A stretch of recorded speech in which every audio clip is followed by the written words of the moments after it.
Alright guys, here we have the color for the Namco.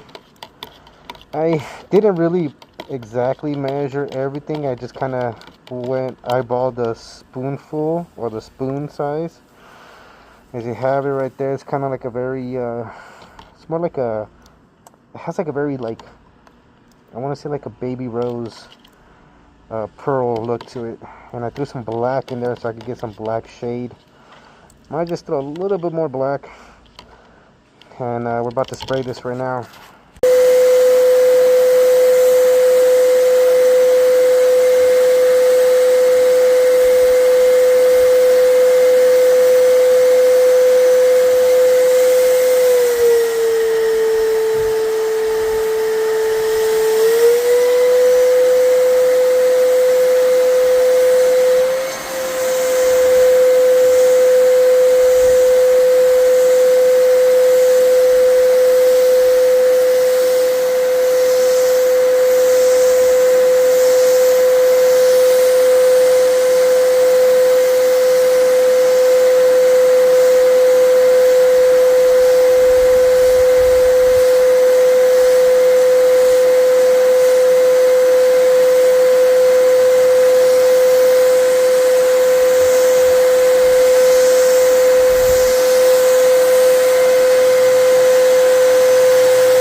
Alright guys, early in the morning, it's like about 7 o'clock almost. It's nice and fresh. I'm going to do the second, possibly third coat. It's not windy, so that's good.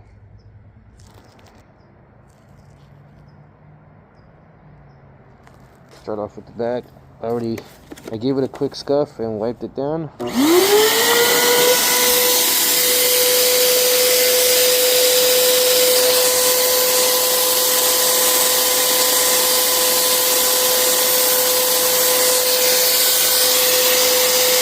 Shake it up a bit.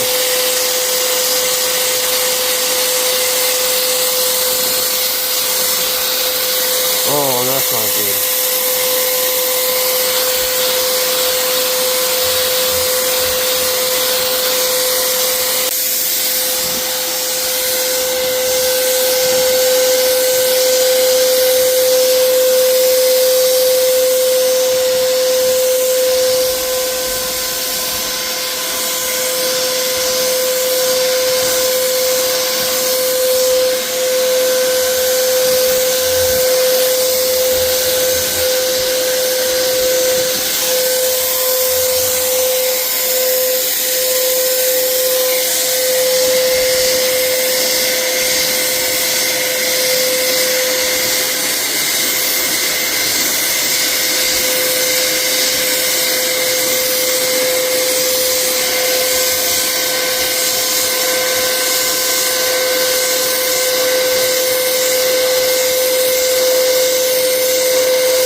guys, so I just finished painting.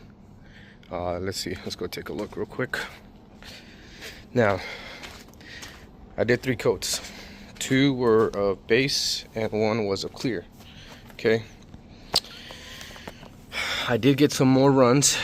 It's really hard to control. Oh, I should probably open this because it's gonna be, oof. Damn it.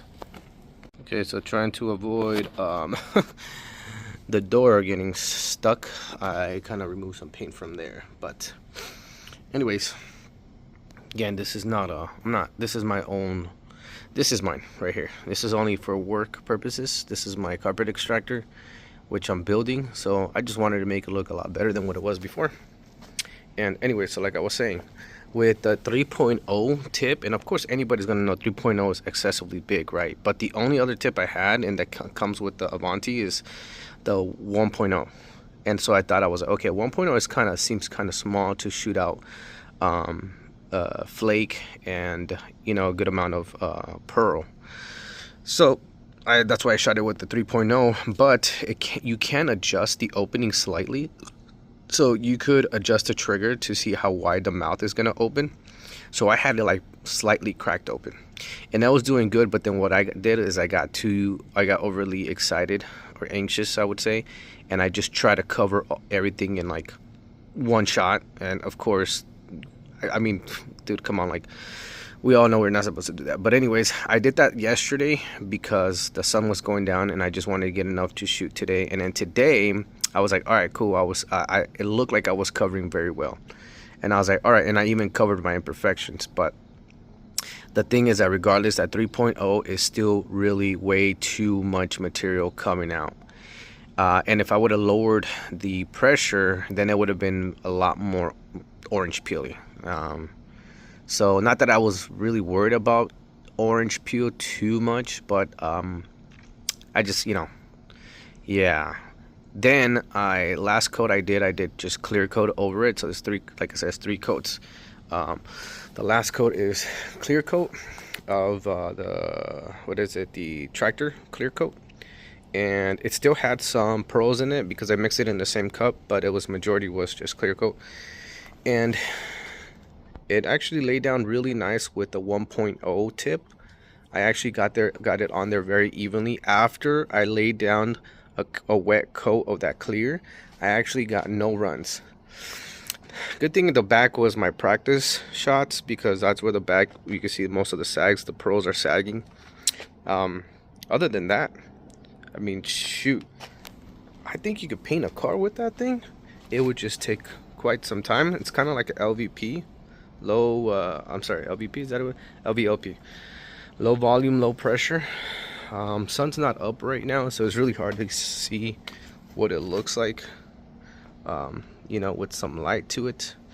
The one other big takeaway about this gun is that when you're pointing down, right? Let's pretend this is my spray fan right here. When I'm pointing down, the cup has to be full. Otherwise, it's not grabbing any liquid. If you have small amount of liquid, it's not going to shoot anything. So you want to cover the top first, and then spray the other panels, the vertical panels. So yeah, but not bad at all.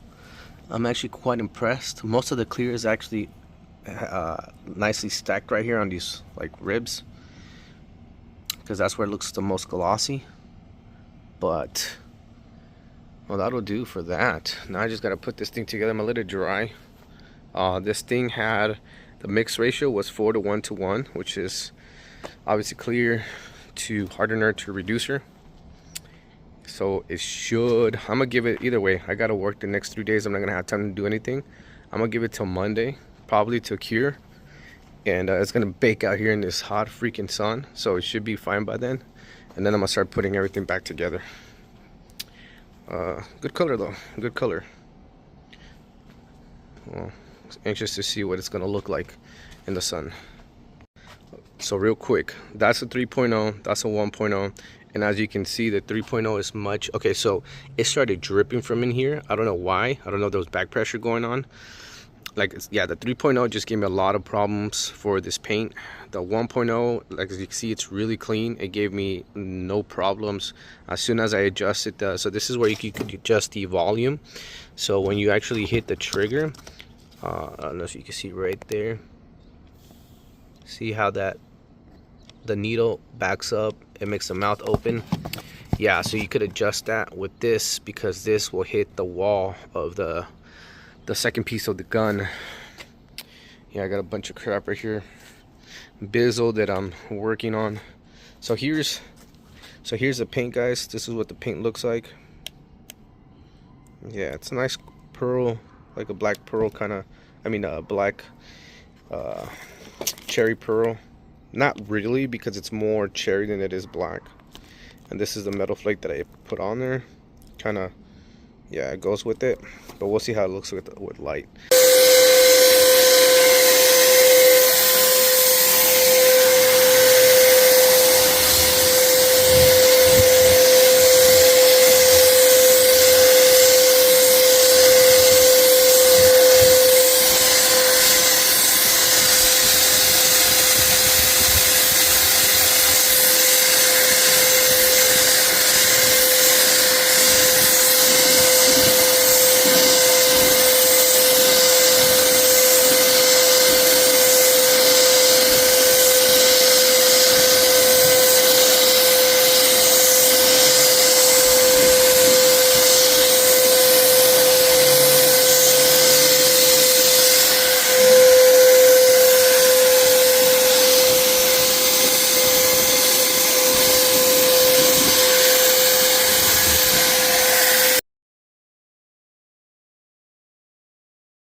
Here it is, finished product.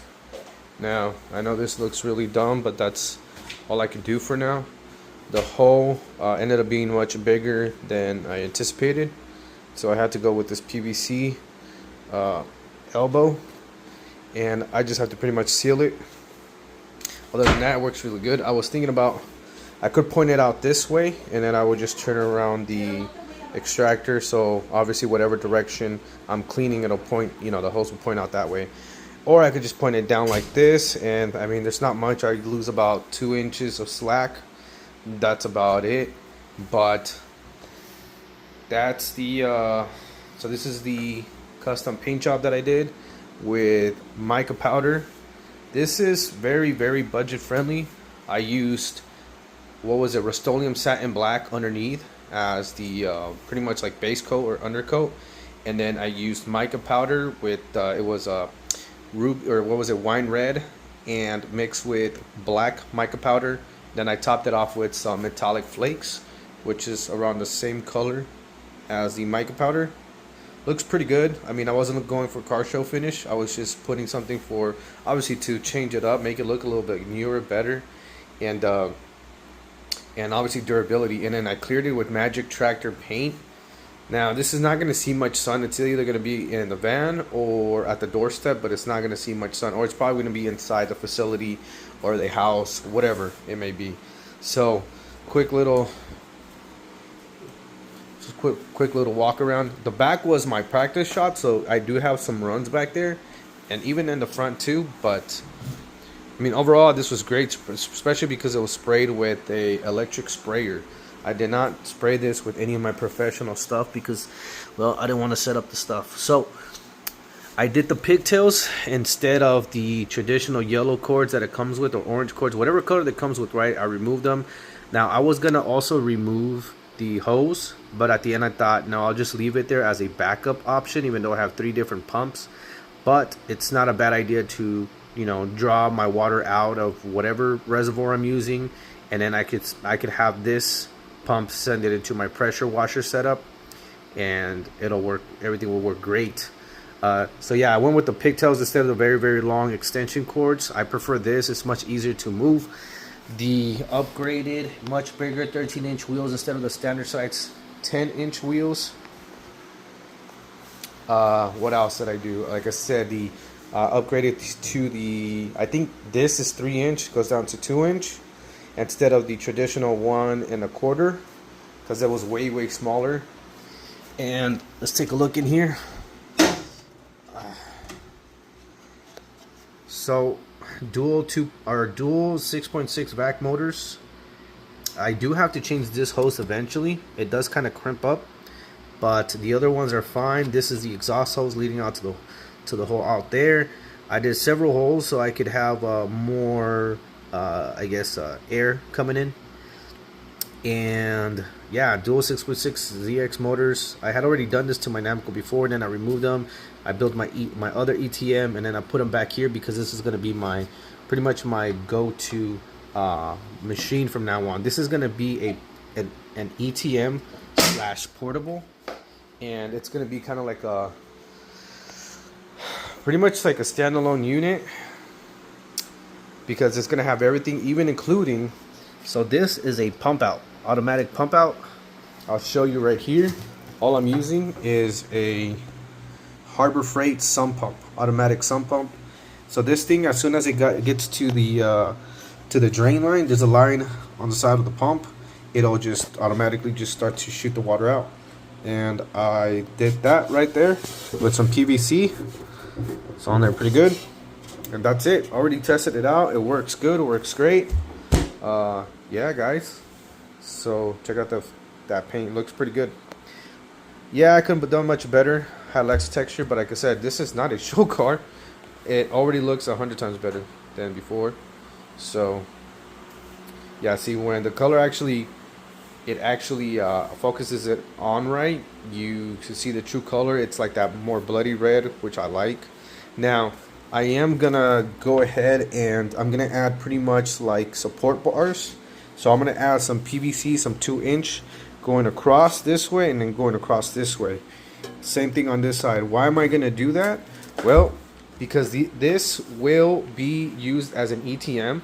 So this pretty much right here, what you see right here, is gonna be the whole unit, right? These two motors are in parallel. And I'm going to be using building a back booster like the ones pictured before. And I'm going to have a back booster right here with dual ZXs as well. 6.6s, whatever. They're going to be 6.6s. But I'm going to have dual 6.6, and it's going to be my back booster is going to sit behind here. Still using the same toolbox idea. And as you see, it's dripping because I need a new Vatera a valve. But pretty much from that to that, they're going to connect in series. So then I'm going to have 4 6.6 motors, except these two are going to work in parallel. But when I need more suction for my ETM, then I'm going to have 4 in total, 2 working in series, and then those series working into parallel. So that's how I'm going to do that. And that's why I'm going to go ahead and reinforce the inside of the tank, so then I don't have any problems with it being crushed. As you see, it already has this one, but after I boosted this thing with the 6.6 motors, you can see the little, kind of like the little dimples right there, and that's because it made it it crushed it just a tiny bit. Like there was more flex than with the original 3-stage vac motors. So yeah, I'm gonna have to brace this for, obviously, so it could withstand quad 6.6 vac motors, because at that point I think I'm already gonna be pulling 400 something CFM. I mean, I don't know. I'm not I didn't get the numbers down to a T, but so this is actually how it's connected. I just drilled a hole just so I could run the cord, and I have it up high here just so in case ever this thing goes out, at least I could not have less possibilities of getting some type of electrical malfunction or something like that. So the cord runs out this way. I had to cut the cord and then add a different connector head, whatever the heck it's called, plug. And that's how I got that. So this is going to be this is a 3-cord system. 3-cord system because of the pump. Honestly, I don't know what the amps on this pump is. I don't know if I could run it possibly to one of the cords, right? So I could just have 2 cords. I'll mess with that later. For now, I just wanted to have this done. And yeah, and then see, here's the bulkhead fitting that I have on the other side of the PVC. And it's pretty simple. That's a check valve right there. So pressure nor water go or escape from there until the water, obviously the pump kicks on. This is my, so I actually wanted to name this my Namco ZX because of the vacuum motors, obviously, right? But I have a 280ZX. If you guys know Datsun, I own a 280ZX. And so I actually wanted to put a decal with the Namco logo and then the ZX logo from the Datsun. And this is actually the color that I'm going to be painting my Datsun as well. Probably a little bit different. This was, like I said, this was budget friendly. So with my Datsun, it's going to get a much better color tone. But yeah, tell me what you guys think. I've only seen one Facebook page dedicated to these Namcos, and it doesn't seem to be active anymore. But I think these things are pretty cool because you could customize them, paint them, you pretty much hot rod them out. Like I said, I mean, now that I have the bigger wheels, I could move this thing up and downstairs so easily. Oh, and I forgot to mention, one of the other upgrades is because of the bigger wheels, the front needed some spacers, but instead I added those coaster wheels. Now, they're not the best. I do want to change them pretty soon, but I can move the car forward. I mean, the freaking sorry, what the heck? The extractor. I can move it around. Right now, I can't do it with one hand, but I can push this. Let me see if I can. There it goes. Damn, it's because I can't put all the force down on the front wheels. That's what. Okay. But I can move it forward. I just have to use 2 hands. And I could do 360s with the coaster wheels. So it's pretty easy. It's much better to move around with the coaster wheels. And obviously it keeps it balanced. It keeps it leveled. So yeah, guys. Freaking, I'm in love with this thing. Freaking awesome. I can't wait to use it. I know that once I hook up with the 2-inch hose and I have the 3-inch mouth on there. Well, I mean, it's not gonna make it's gonna make maybe a slight difference, but not really. I don't know. But you know, 3-inch mouth with 2-inch hose should be fun. In parallel, should be having some pretty massive air volume. You know, for a pretty simple dual vac extractor. Tell me what you guys think. Any questions? Feel free to drop them. Oh, by the way, this is not the complete setup. This is just the extractor itself. I'm pairing this with I don't know if you guys saw my pressure washer. So this is complete budget, right? And ultimately a freaking amazing functioning extractor where you're gonna get high pressure, high suction, high water pressure, pump out. What else? Heat is gonna be separate, but I'm also gonna have that included. So wait for that video of how that complete setup's gonna look. All right, guys, 11 minutes. I'm out.